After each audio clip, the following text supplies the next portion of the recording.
अस्सलाम वालेकुम my dear student chapter number 1 first year chemistry discuss कर रहे हैं। तो आज का हमारा टॉपिक है classification of oxide. Classification mean oxides की टाइप्स के बारे में हमने पढ़ना है। सबसे पहले टॉपिक समझने से पहले हमें ऑक्साइड के बारे में पता होना चाहिए। Oxide my dear student oxygen से निकला है। ऑक्सीजन को हम O2 की फॉर्म में लिखते हैं। ये एक एलिमेंट है, नेचुरली एग्जिस्ट करता है। जब किसी दूसरे एलिमेंट से मिलेगा, जैसे हम कहते हैं सोडियम है, मिलने के बाद एक प्रोडक्ट बनती है Na2O। इसमें इसके ऊपर सोडियम के ऊपर पॉजिटिव चार्ज है, ऑक्सीजन के ऊपर नेगेटिव चार्ज है। इसका मतलब ये एक आयोनिक कंपाउंड भी है। तो बहरहाल आयोनिक हो या जो भी हो, अगर ऑक्सीजन वाला कोई कंपाउंड है जिसमें ऑक्सीजन मिली हुई है, हम उसे ऑक्साइड का नाम दे देंगे, यानी कि बाइनरी कंपाउंड है। Oxides are binary compounds formed by the reaction of oxygen with other element। Oxygen जब किसी दूसरे एलिमेंट से मिलता है केमिकली, तो दो एलिमेंट का एक कंपाउंड बनता है। एक ऑक्सीजन होना ही होना, एक कोई दूसरा होगा, उसे हम बाइनरी कंपाउंड कहेंगे। और ऑक्सीजन वाला होगा तो हम उसे ऑक्साइड का नाम देंगे। इसकी टाइप्स यानी कि क्लासिफिकेशन क्या है? पहली है basic oxide. Dear student, basic का मतलब ये है कि वो कोई बेसिक सोल्यूशन बनाएंगे। जो मेटल्स के ऑक्साइड हैं पीरियोडिक टेबल में, जो हमारे पास आता है group number 1A, group number 2A, यानी कि ये वाले एलिमेंट हैं जिसमें सोडियम है, पोटाशियम है। इस तरह यहाँ पे अगर हम देखें तो हमारे पास मैग्नीशियम है, कैल्शियम है। जब ये वाले एलिमेंट्स पीरियोडिक टेबल के मिलते हैं, पीरियोडिक टेबल के ग्रुप 1 और 2 के, ये मेटल्स हैं, अगर ये ऑक्सीजन से मिला लें तो इनके जो ऑक्साइड बनेंगे माय डियर स्टूडेंट, जैसे अभी अभी हमने देखा है, सोडियम को हम ऑक्सीजन के साथ कंबाइन करके देखते हैं तो Na2O बनेगा। इसी तरह मैग्नीशियम पीरियोडिक टेबल के ग्रुप 2A का एलिमेंट है, इसको जब ऑक्सीजन से मिलाते हैं तो हमारे पास MgO बनेगा। कैल्शियम को ऑक्सीजन से मिलाते हैं तो बनता है CaO। अब इधर हमारे पास इसकी वैलेंसी +2 है, इसकी -2 है। ये ऑफसेट कर देते हैं, मतलब एक दूसरे को कैंसिल करते हैं, इसलिए हम MgO लिखेंगे CaO, यानी कि जितनी ऑक्सीजन उतनी हमारे पास कैल्शियम और मैग्नीशियम है। लेकिन यहाँ पे इसका चार्ज -2 है, ये हमारे पास +1 है। तो जब ये इंटरचेंज करते हैं, 2 हमारे पास इधर आ जाता है, 1 इधर आ जाता है, इसलिए Na2 और प्लस माइनस कैंसिल कर देते हैं। बहरहाल कहने का मतलब ये है, ये बाइनरी कंपाउंड ऑफ ऑक्सीजन है, ये ऑक्साइड्स हैं सोडियम, मैग्नीशियम, कैल्शियम वगैरह के। अगर हम इन सारे ऑक्साइड को वाटर में डिसॉल्व कर लें तो ये बेसिक सॉल्यूशन बनाते हैं। जैसे आप सोडियम ऑक्साइड को देखते हैं, वाटर में आने से NaOH बना लेता है। वाटर में कैल्शियम ऑक्साइड आता है, कैल्शियम हाइड्रोक्साइड बना लेता है। इधर भी OH है, इधर भी OH है। अब सोडियम एक OH सराउंड करता है, इसलिए सिंगल है। कैल्शियम 2 बॉन्ड बना लेता है, OH के साथ इधर 2 लिखा हुआ है।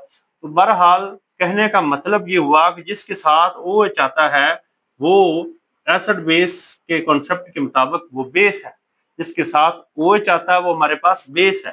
क्योंकि मेटल के ऑक्साइड वाटर में डिसॉल्व होने पे बेस बनाते हैं, इसलिए हम इन्हें बेसिक ऑक्साइड्स का नाम देंगे। अगर हम इन बेसिक ऑक्साइड में, जैसे कैल्शियम हाइड्रोक्साइड है, ये अल्कलाइन अर्थ मेटल के ऑक्साइड है, पीरियोडिक टेबल में देखें तो टॉप टू बॉटम इनकी सोलबिलिटी बढ़ती है।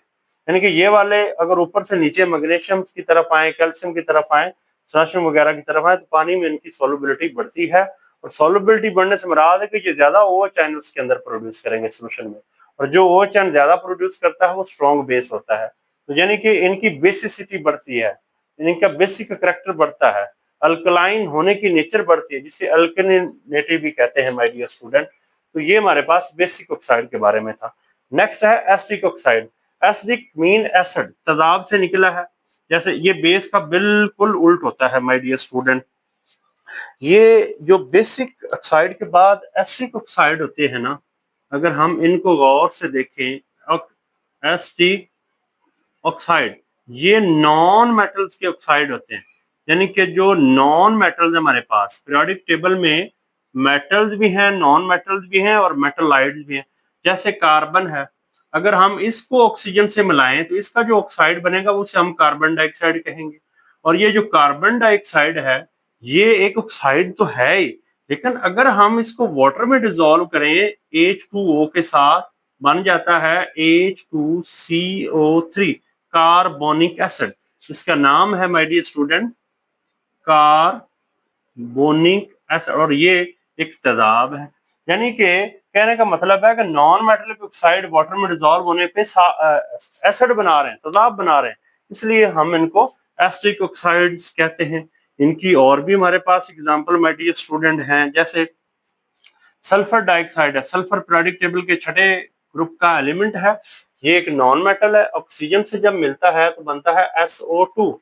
अब इसी SO2 को अगर हम वाटर में डिसॉल्व करते हैं, देखते हैं, बनता है H2SO3 sulphurous acid, sulphurous acid. और ये देखिए हमारे सामने बना हुआ है इधर, और ये फास्फोरस ट्राइऑक्साइड है, ये फास्फोरस का ऑक्साइड है, ये भी नॉन मेटल है। इसको वाटर में डिसॉल्व करें तो फास्फोरिक एसिड बनता है। तो बहरहाल बार बार एक ही बात रिपीट कर रहे हैं कि एसिडिक ऑक्साइड वो होते हैं जब ऑक्सीजन से मिले तो water gives off N acid, solution जो मिलेगा वो हमें एसिड वाला मिलेगा, इसलिए हम इनको एसिडिक ऑक्साइड्स कहते हैं। एसिडिक ऑक्साइड में एक ऑक्साइड हम ले लेते हैं, जैसे सिलिकॉन डाइऑक्साइड है। सिलिकॉन एक नॉन मेटल है, ऑक्सीजन से मिला होगा तो वो उसका माय डियर स्टूडेंट कहलाएगा एक एसिडिक ऑक्साइड। अब अगर हम इसको बेस के साथ मिला के देखते हैं तो हमारे पास इस इधर हम 2 मोल ले लेते हैं, तो ये Na2 बनेगा, Na2। सिलिकॉन इधर आ जाएगा हमारे पास, 2 ऑक्सीजन ये है, एक इधर से लेंगे, O3 बन जाएगा। इसका नाम है sodium silicate. 2 sodium, silicon, 2 oxygen और ये सोडियम सिलिकेट। पीछे बचेगा 2 हाइड्रोजन और 1 ऑक्सीजन, 2 से मल्टीप्लाई किया हुआ है। 1 ऑक्सीजन यूज हो गई, पीछे 1 बची। ये हमारे पास 1 ऑक्सीजन ये है और 2 हाइड्रोजन ये है, 2 हाइड्रोजन और O मिलके बन जाता है H2O। तो बहरहाल इन रिएक्शन के अंदर ये बात है कि जो एसिडिक ऑक्साइड्स हैं ये बेसिस के साथ मिलके भी साल्ट और वाटर बनाते हैं। तो लास्ट टाइप हमारे पास है my dear student amphoteric oxide.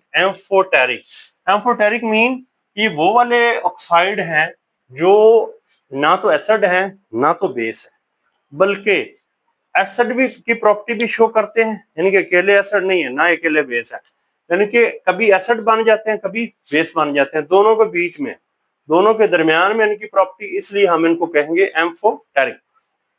जैसे हमारे पास एक मेटल है एल्यूमिनियम, अगर हम इसको ऑक्सीजन से देखें मिला के, बनता है Al2O3। ये कैसे बनता है? एल्यूमिनियम ग्रुप 3 एक एलिमेंट है, ये 3 इलेक्ट्रॉन लूज करने की टेंडेंसी रखता है। एल्यूमिनियम के ऊपर आएगा +3 और ऑक्सीजन की वैलेंसी -2 है, क्योंकि ये 2 इलेक्ट्रॉन गेन करने की टेंडेंसी रखता है। अगर इनकी ये वैलेंसी इंटरचेंज करते हैं क्रिस क्रॉस मेथड के मुताबिक, Al इधर आके आ जाएगा -2 और 3 इधर आ जाएगा, यानी कि ऑपोजिट चलना है। ऑक्सीजन का चार्ज एल्यूमिनियम के नीचे, एल्यूमिनियम का चार्ज ऑक्सीजन के नीचे, और प्लस माइनस करेंगे कैंसिल। अगर हम देखें इसको तो बनेगा Al2O3। एल्यूमिनियम भी इसे कहते हैं, एल्यूमिनियम ऑक्साइड भी कहते हैं। ये एक ऑक्साइड हमारे पास बन गया, और ये एम्फोटेरिक ऑक्साइड है। एम्फोटेरिक मीन अगर हम ये एसिड के साथ लें, HCl एक एसिड है, hydrochloric acid very strong acid है, इससे मिला तो बना साल्ट और वाटर। अगर इसी को हम बेस के साथ मिलाएं तो फिर भी साल्ट और वाटर बन रहा है, यानी कि ये भी एक क्रिस्टलाइन फॉर्म बन रही है, जिसका नाम है सोडियम एल्यूमिनेट, जो कि एक काफी करसिव व्हाइट फॉर्म में पाउडर है। अगर इसे इंगेस्ट करें तो काफी डेंजरस हो सकता है।